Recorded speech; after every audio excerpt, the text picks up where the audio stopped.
What up, everybody? You are back in tune with another episode of In the Fields podcast. It is your host, Johnny, with my lovely wife, Lisa. Happy New Year's, guys, and welcome back. We are here back on in set. 2026, the first official episode of 2026, because our last episode was New Year's Eve.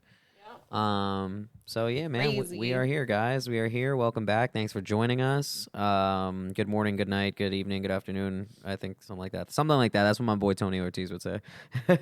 But yeah, man, we're back. And on this episode, we are going to be taking a deep dive into the realm of emotional maturity. Ooh. I think when it comes to emotional maturity, oftentimes we have like a weird misconception of it. You know, social media doing its due diligence. A lot. Yeah, social media doing its due diligence and creating standards for people and things of that nature. And, you know, people looking at social media as some sort of like almighty guide to living. Well, because it gets looked at as, you know, once you become emotionally mature, you no longer cry, you no longer like have these feelings, when really it's just a form of suppression, because when you hinder what you're actually feeling, you're just suppressing it. When in fact, it's just being mature enough to understand what you're feeling and slow down your reaction to it. Yep. Which takes us right into how I'd like to start our episode. And we can start this one off with a weekly check-in.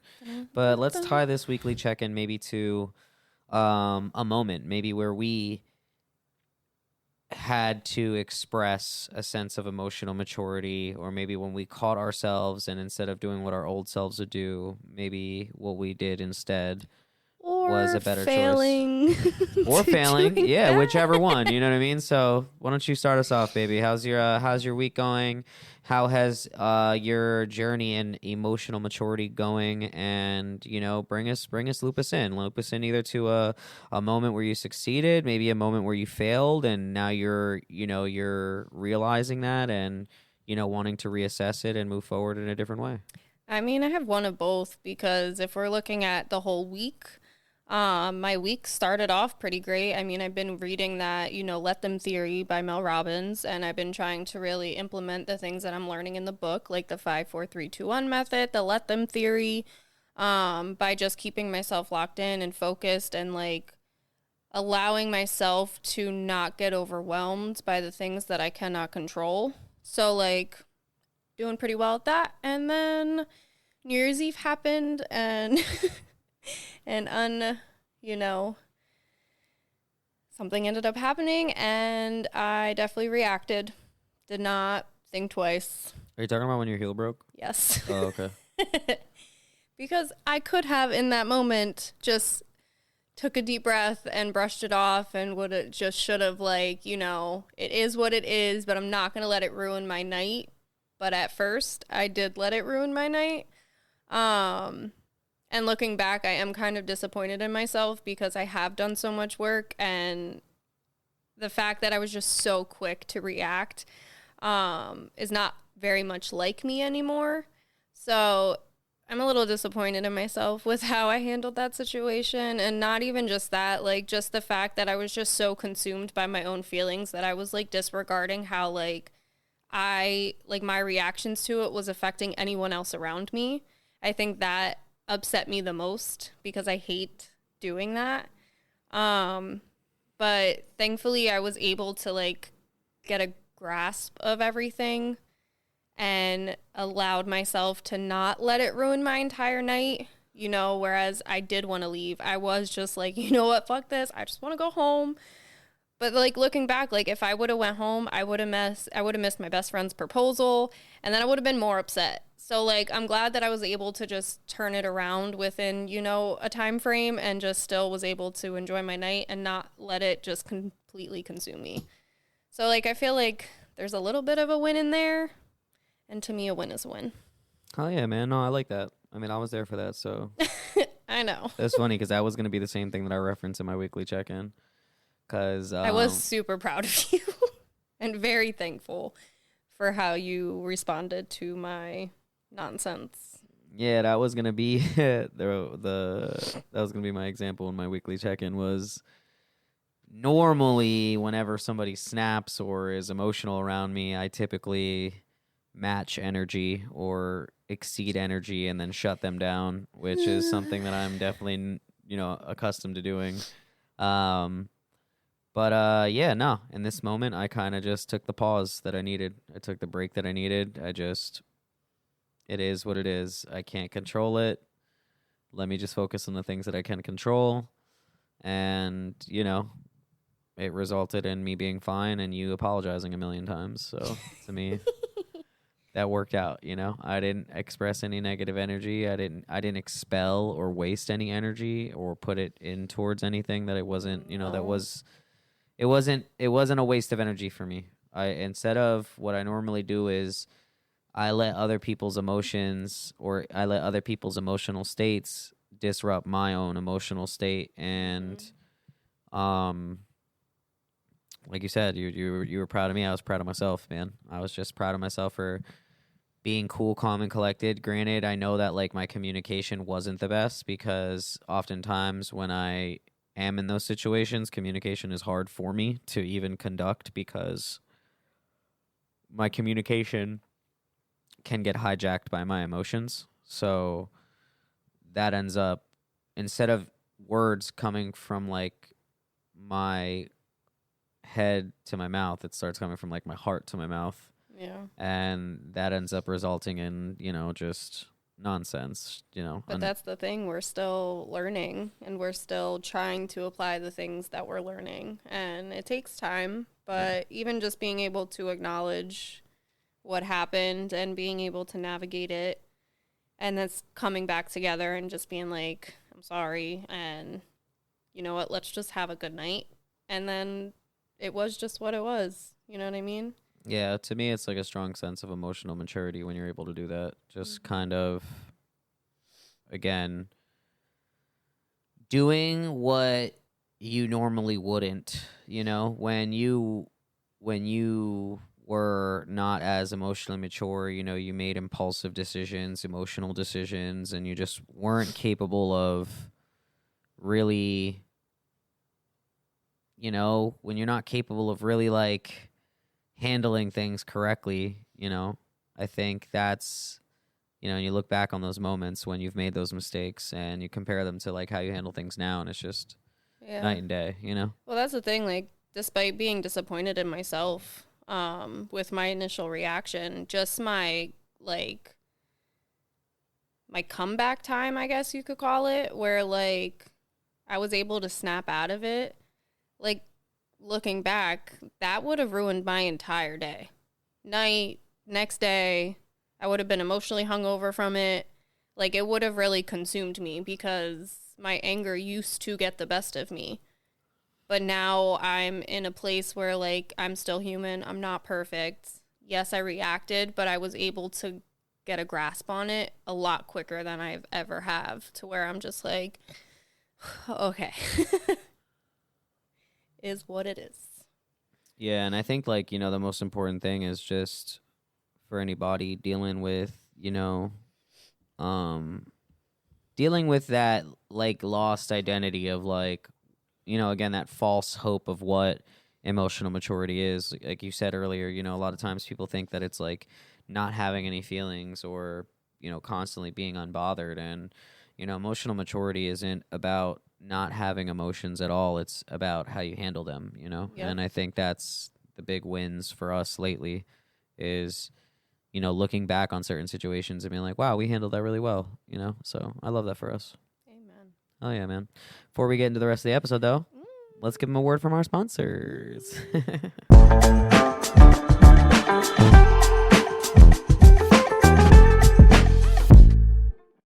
Y'all already know the vibes, man. Ooh La Laid, the best lemonade in the entire world. Yeah, sounds like Blue's Clues every time you do that. But yeah, guys, Ooh La Laid, the best lemonade, not only in the Lehigh Valley, not only in the 610, not only in Pennsylvania, but in the entire world. It is made with love, fresh squeezed, all natural ingredients. So delicious. Make sure you guys go follow them on Instagram at Oola_Laid. Once again, Oola_Laid. Tell them Johnny and Lisa sent you from In the Fields podcast, and I will be certain that they will, I'm for certain that they will take care of you guys the same way they take care of us. They're the best. And yeah, that's why they are our only drink sponsor. And we will have them on set next week. Yes, next week we will have them on set, and we will be enjoying them on the regular once again. And yeah, guys, until then, back to the episode.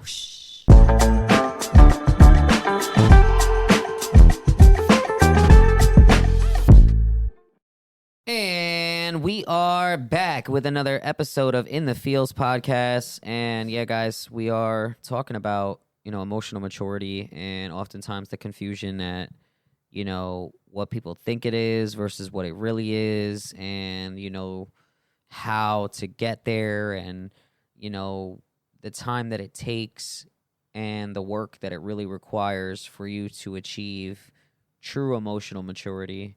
I think oftentimes, especially with how social media portrays it, we often think that it has to do with always being unbothered or, never showing emotion. And,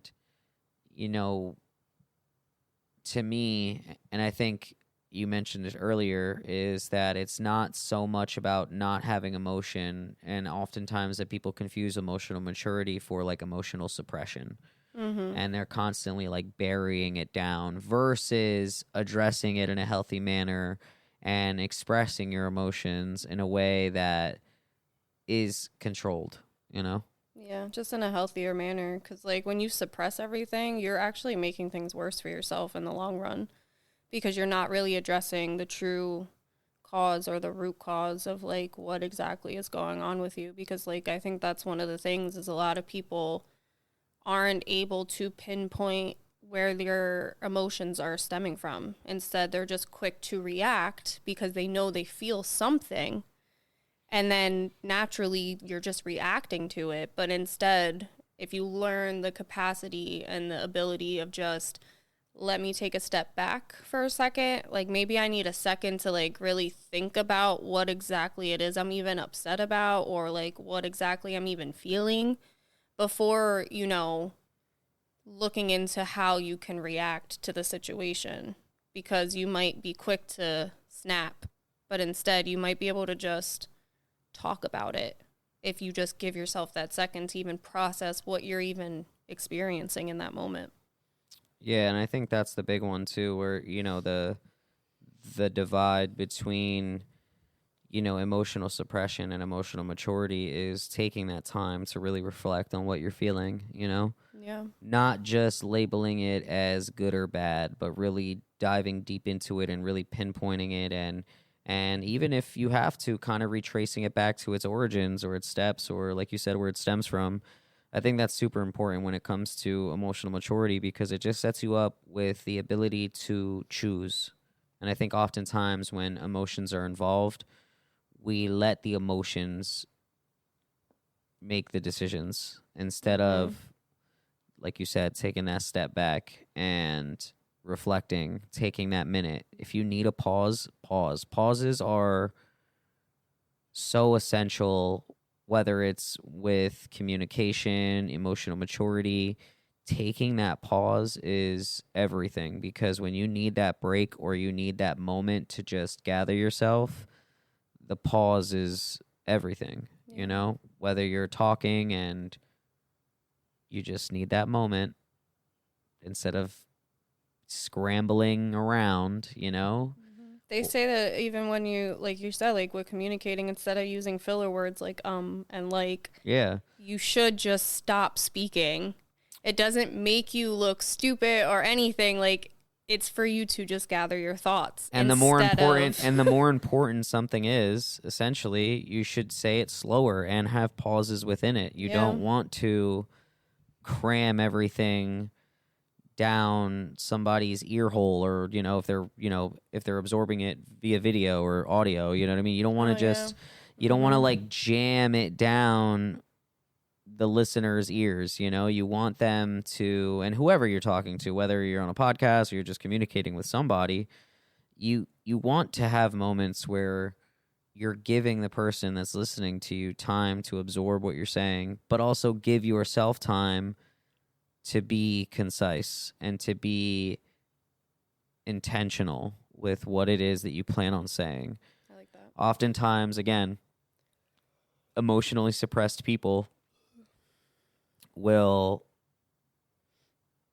allow moments where the emotion comes back up that they're trying to suppress, and it comes up in a way that they don't like it. It's almost like it becomes emotional vomit in a sense, where it comes back up because they're too busy trying to suppress it instead of handling it in a healthier manner. Yeah.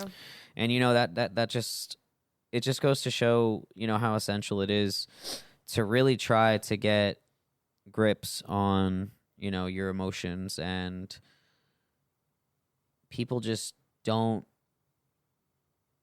I just don't think they think of it like that. You know what I mean? I also think social media just dilutes the concept because, again, it creates these standards, and it creates standards with no actual guidance. That's like the one thing I don't like. Like, people on social media will tell you, this, that, and a third, but there's really no build up on it. It's almost like this is just what it is. Yeah, and again, I think it's so corny.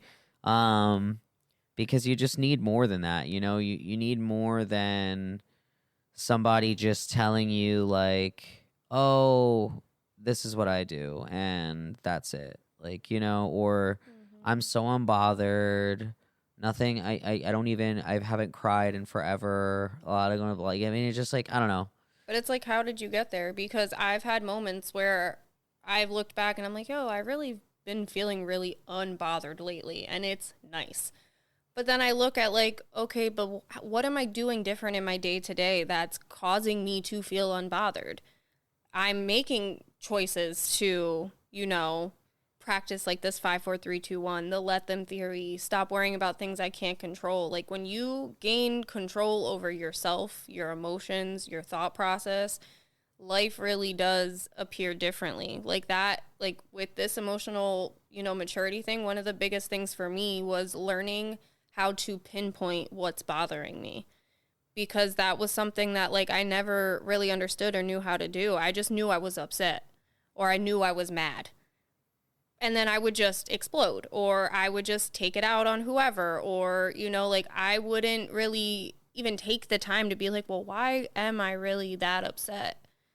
And now I'm able to be like, okay, well, this happened and it made me feel this way and it bothered me because of XYZ. But then I'm like, at the same time, okay, all that happened, but is it really detrimental to my life? Like, now I'm able to ask myself questions to kind of reroute my emotions almost. It's like I saw somebody talking about it, how like it's kind of like a GPS of life. When you're out driving and you're using your GPS, if you make a wrong turn, your GPS isn't going to scream at you or tell you how wrong you are. It's just going to reroute you. Mm-hmm. And it's the same thing with yourself. Like, there's questions you can ask yourself, and there's ways to reroute what you're experiencing. Yeah, and you're not always going to get it right. And that's okay. Like, just that's the whole point. Just because you mess up doesn't mean you need to self-sabotage and talk negatively about yourself. You just reroute, you pivot, you move. Another good example of that was, I forget who it was, but he was talking about kind of like how in life he's never made any mistakes. It's simply a maze. Like, life is like a maze. Like, you don't make any mistakes. You just went down the wrong path, and it just turn around. You just it just so happens to be that path was a dead end, but it's not a mistake. It just means now you have to pivot. You got to backtrack a little bit, go back to that last intersection and reroute yourself, like you said with the GPS, but in a sense taking a different path down the maze of life. I like that too. So that's fire. Yeah, I just think again, when it comes to emotional maturity, again, I just think we confuse it with these people who are constantly silent, who are like always quote unquote calm or unbothered. And, emotional people aren't silent, or emotionally mature people are not silent. As a matter of fact, the emotionally mature people are the ones who know how to communicate the best. And they don't necessarily avoid conflict. Again, I think this is another false perception of emotionally mature people is, I've always got to be the bigger person, or I've always got to take the high road, or no, emotionally mature people don't avoid conflict. We just handle it differently. So yeah, it's responding with an alignment in your values and not, your reaction to things. Yeah, exactly. It's not impulsive. It's something that is with intention. And I think that's super big. And I think that's something we talk about all the time, you know, because like I remember early in our relationships, like, you know, like you always, when you would apologize, you would always say like, you know, I didn't mean to hurt you. Like my intentions were never blah, blah, blah. And I'm like, baby, I understand your intention already. That's Yeah. why, you know, um, that's why it is so easy for me to forgive. And I think with emotional maturity, you have to have a certain level of intent with everything that you choose, because when you have good intentions, it leads to better conflict resolution and things of that nature. Which is why I was saying earlier that, you know, emotionally mature people, we don't avoid conflict. We typically just handle it differently. We handle it with the intent of resolution. We don't Yeah. handle it with the intent of domination, or not even with the intent of victory, because Yeah, if it's not to it's win. not a win-lose thing. Yeah. It's let's resolve this. Let's, you know, let's compromise and let's handle this so that both of us Yeah, it's not can pointing the agree. Yeah, finger. you know, it's again with the intention for resolution and compromise. It's not something that is a win or lose. It's not a battle, and that's just, I think that's what makes gaining that sense of emotional maturity so essential in life, and I think it just makes life so much more peaceful as it goes on. I like that. Oh yeah, man. Yeah, man. And I just think, you know, it's important, you know, especially when, you know, especially in our relationships, you know, like any relationships, you know, whether it's, you know, the ones that you love or friendships or family, you know, I I think, think the same rule applies across the board. yeah, I think people fail to realize though, like I think people think that emotional maturity also means that like everybody's gonna like you, and that's not the case. Actually, It's learning to be okay with the fact that not everybody has to like you, and that's okay. yeah, and also it's you'll come to realize that, you know, the more emotionally mature you become, it actually creates distance oftentimes Yeah. between those who are not there, you know, and that is also okay. You know, it's kind of like when people say, you know, some people are here for a season, some people are here for a reason, things of that nature. But Hmm.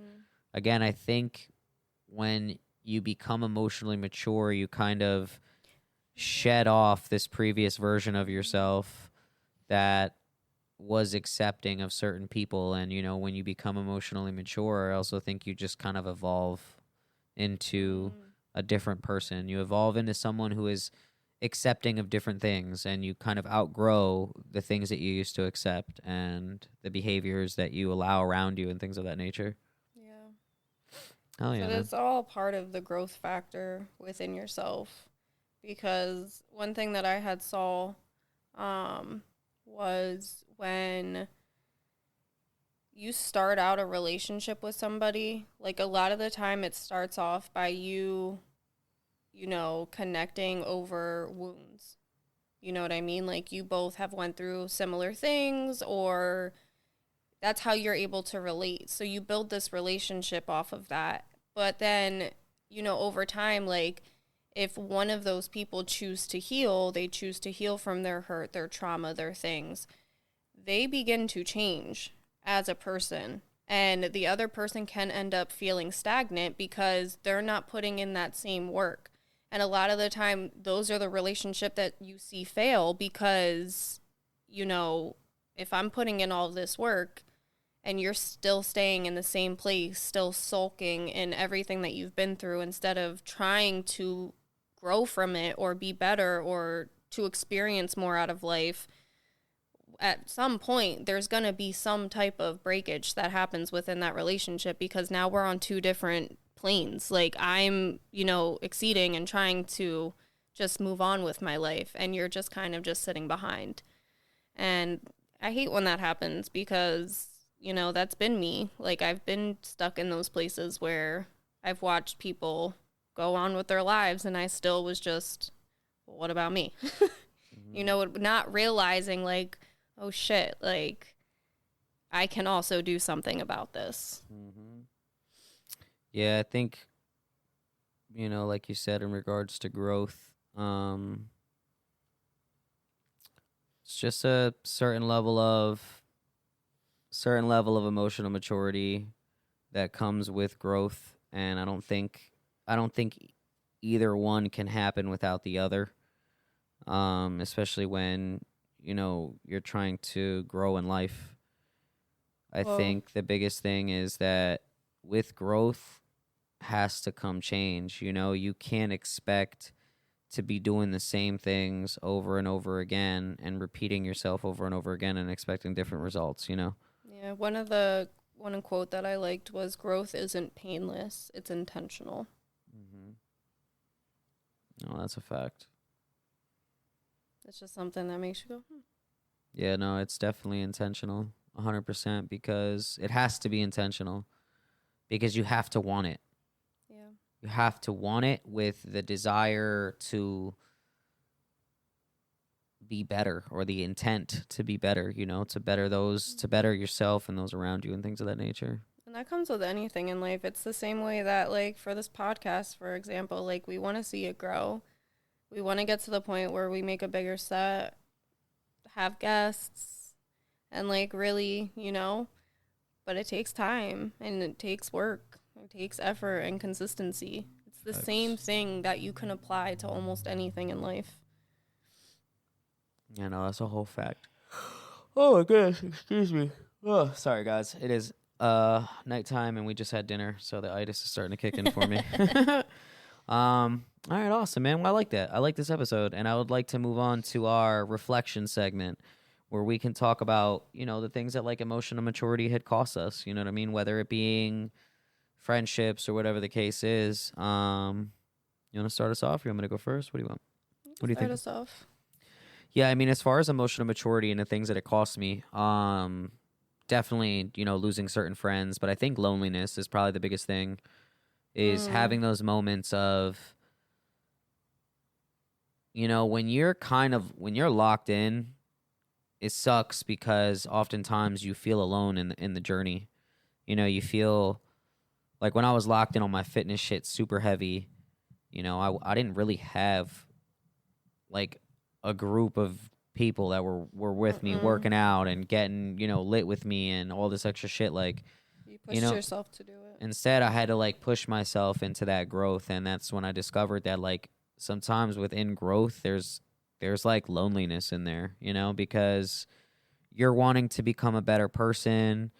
And of course, the friends that you have right now are the friends that accept you the way that you are.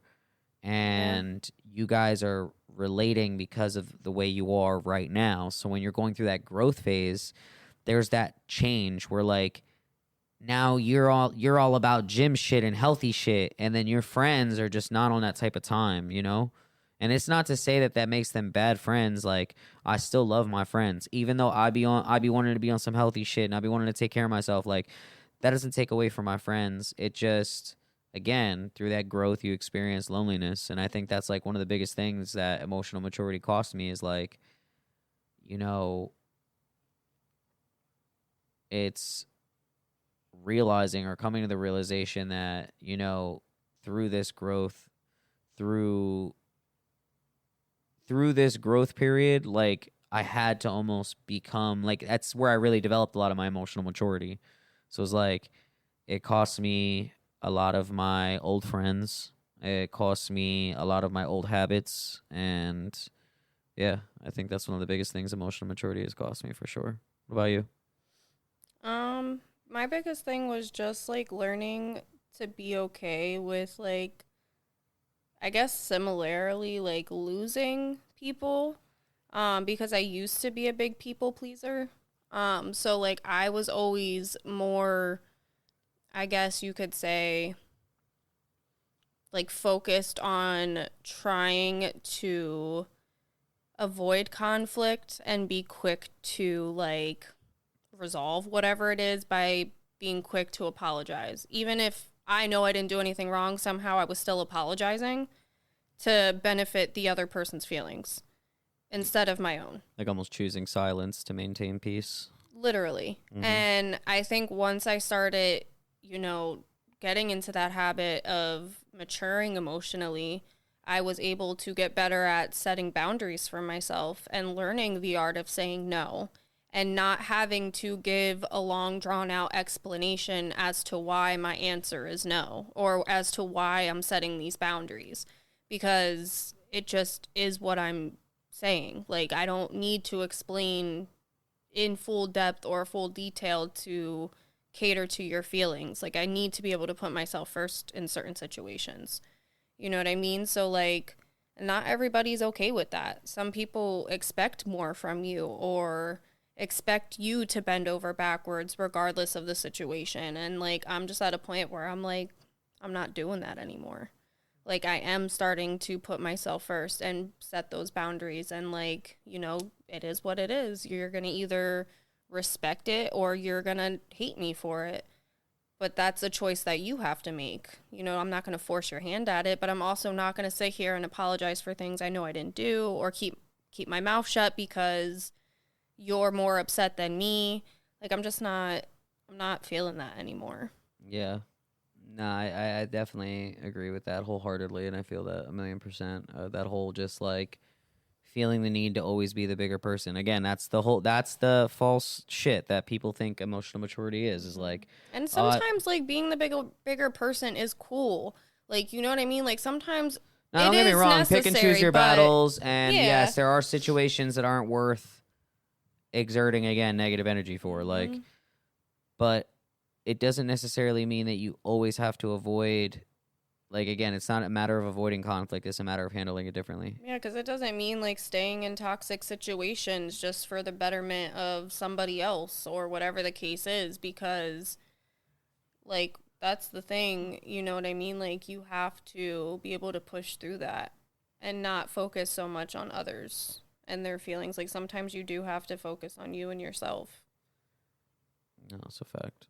I like that, man. All right, baby. Well, let's send them home. You guys already know what it is. Tell the feelers who are in tune. You guys already know we always leave you guys with a question that you guys can answer in the comments below, because you never know when the why in your story is silent and it becomes our story. And the final listener question that I would like to leave you guys with is, where in your life are you learning to respond instead of react? Again, drop it in the comments below, whether you're watching this on YouTube or on the socials. Until next time, guys, keep feeling, keep sharing, and keep it real within the feels, baby.